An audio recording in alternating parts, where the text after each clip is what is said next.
সম্মানিত দর্শক এবং শ্রোতাবৃন্দ, আমি ডক্টর আবুল কাশেম মোহাম্মদ মাহবুবুল্লাহ যশোরী আপনাদের সকলকে জানাই আসসালামু আলাইকুম রহমতুল্লাহ।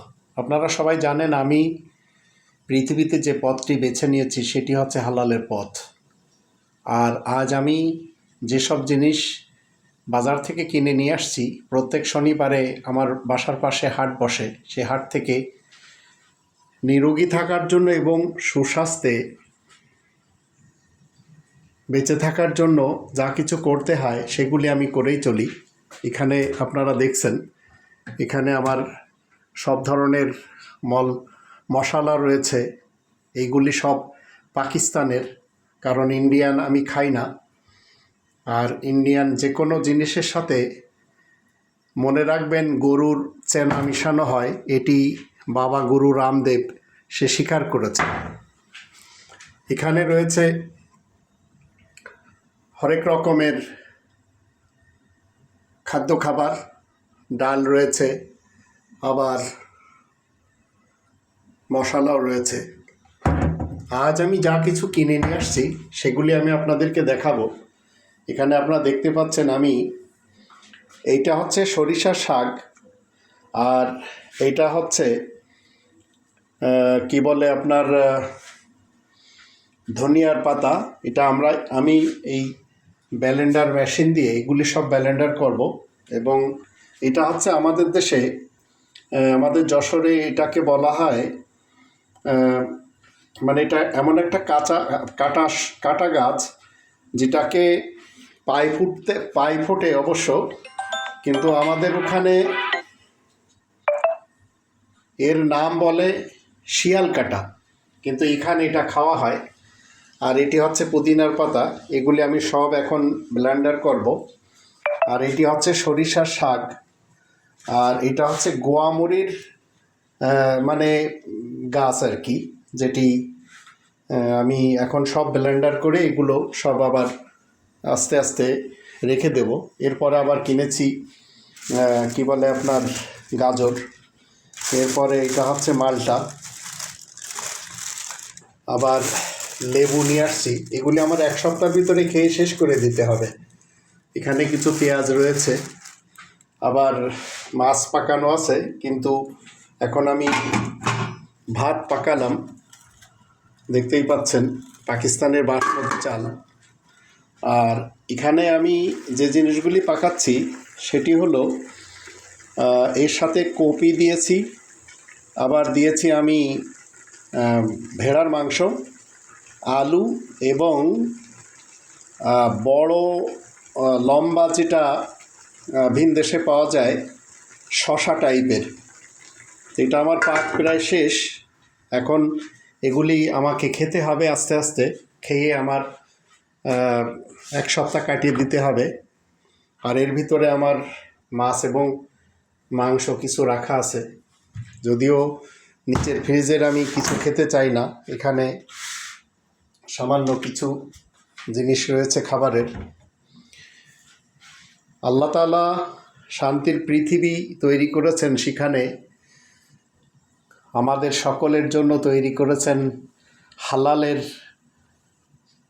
সামগ্রী, আর মানুষেরা তৈরি করে নিয়েছে হারামের সামগ্রী। তা আমি হালালকে প্রাধান্য দিই। তেল আপনারা দেখছেন, এটা জায়তুনের তেল। আবার অন্য তেলও আমার কাছে রয়েছে, এটা হলো ভুট্টার তেল, আর এটা হচ্ছে সূর্যমুখী। তা একটা রান্নাঘরের জন্য যা কিছু লাগে আল্লাহ তাআলা সেই তৌফিক দিয়েছেন বিধায় আমি সব একত্রিত করতে পেরেছি। এখন আমি ব্লেন্ডার করব, আর এগুলি সব আস্তে আস্তে আমি রেখে দেব। আর অল্প অল্প করে খেয়ে আমার এক সপ্তাহ, আগামী শনিবার পর্যন্ত সব আমাকে খেয়ে দিতে হবে। তো আপনাদের সকলকে আমি বলি, আল্লাহ বলছেন যে হালালের পথে আসতে, আর হারামের পথে যেতে নিষেধ করেছেন। তাই আমি আপনাদের সকলকে বলি, হালালের টাকা থাকলে অবশ্য হালাল জিনিস কিনে খান এবং আনন্দ করেন। আর যদি আপনি হারামখোর হন, দেশের সম্পদ লুটেপুটে খান আর ভেজাল ব্যবসা করেন, আবার সরকারি আমলা যারা রয়েছে তাদেরকে বলবো আপনারা টেবিলের তল দিয়ে যেসব টাকা পয়সা এনে সন্তানদেরকে খাওয়ান। আবার ভিনদেশিদেরকে বলবো আপনারা যারা ভিনদেশে হারাম ব্যবসা করে চলেছেন এগুলি সব বাদ দেন যদি মুসলিম হতে চান। নইলে আপনি মুসলমান, শিয়া, সুন্নি, সালাফি হন অথবা হিন্দু, বৌদ্ধ, খ্রিস্টান যাই হন না কেন, নাস্তিক হন, তাতেও কোনো সমস্যা নেই, কারণ আল্লাহ তাআলার পৃথিবীতে আমরা সবাই স্বাধীন। তো আমি ইচ্ছায় আল্লাহ তাআলার শান্তির পৃথিবীতে আল্লাহ তাআলার বিধানকে মেনে চলি, আর আল্লাহ তাআলার বিধান মানতে চাই, কারোর সাথে কম্প্রোমাইজ করি না। যদিও কম্প্রোমাইজ না করার কারণে আমার শরীরে বিষ ঢুকিয়ে দেওয়া হয়েছে। তো বিষের যে যাতনা সেটি ছোটোবেলায় পড়েছিলাম, কি যাতনা বিষে বুঝিবে সে কিসে দংশিনী যারে। তো আপনারা এমন কোনো কাজ করবেন না যে কাজগুলি দেখা গেল সমাজ অপছন্দ করবে, আর সমাজ ওই কাজগুলি অপছন্দ করে যেগুলি আপনি আল্লাহ তাআলার জন্য করতে চান, কিন্তু সমাজের জন্য যদি আপনি করা শুরু করেন তাহলে সমাজ আপনাকে বিষ খাওয়াইয়ে দেবে, যেমনটি আমাকে খাইয়ে দেওয়া হয়েছে। আর আমার ভাই বোনদের ব্যাপারে আপনাদের সকলের জানা আছে, তারা ধর্মকে মানে, দিন ইসলাম মানে না। আমার বাবা দিন ইসলামের প্রসারক ছিলেন, কিন্তু আমার ভাই বোনেরা আমার বাবার পক্ষ থেকে পাওয়া যে সম্পত্তি সেগুলি তারা লুটেপুটে খায়। আমার বাড়ি বানানো সেটিও লুটপাট করে খাচ্ছে, যদিও আল্লাহ তাআলা অচিরেই আমাকে ফেরত দিয়ে দেবেন। আর প্রবাসী ভাইদেরকে বলবো আপনারা সংযত হয়ে টাকা পয়সা এমনভাবে খরচ করবেন যে এমন যেন না হয় যে আমি এখন 56 বছর বয়স, আমাকে উবার চালিয়ে খেতে হচ্ছে, আমি তো সব কিছু করেছিলাম, হয়তো বসে বসে বাকি যতদিন বাঁচি কাটিয়ে দেব আল্লাহ তাআলার নাম নিতে নিতে। হলো না।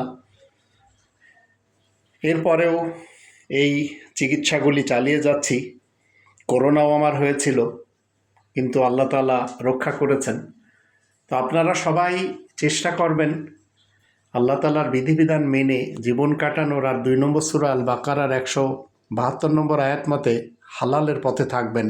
আর 173 আয়াতে বলা হয়েছে হারাম জিনিসগুলি আপনারা যখন পড়ে নেবেন, সেগুলি পড়লে আমল করলে বুঝতে পারবেন আপনি সত্যবাদী কিনা বা আপনি মুত্তাকিন কিনা। সেজন্য 2 নম্বর সূরা আল বাকারার 177 নম্বর আয়াত অবশ্যই পড়বেন।